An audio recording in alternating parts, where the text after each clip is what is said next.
Ils étaient fidèles à écouter l'enseignement des apôtres et à vivre en communion fraternelle, à rompre le pain et à participer aux prières.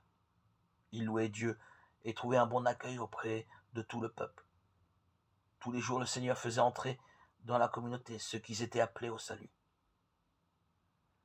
La multitude de ceux qui avaient adhéré à la foi avait un seul cœur et une seule âme, et personne ne se disait propriétaire de ce qu'il possédait, mais on mettait tout en commun, et ils en apportaient le prix pour le mettre à la disposition des apôtres. On en redistribuait une part à chacun des frères au fur et à mesure de ses besoins. Par les mains des apôtres, beaucoup de signes et de prodiges se réalisaient dans le peuple. Tous les croyants d'un seul cœur se tenaient sous la colonnade de Salomon. Personne d'autre n'osait se joindre à eux. Cependant, tout le peuple faisait leur éloge, et des hommes et des femmes, de plus en plus nombreux, adhéraient au Seigneur par la foi. On allait jusqu'à sortir les malades sur les places en les mettant sur des lits et des brancards.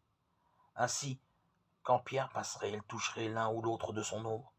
Et même une foule venue des villages voisins de Jérusalem amenait des gens malades ou tourmentés par des esprits mauvais, et tous ils étaient guéris.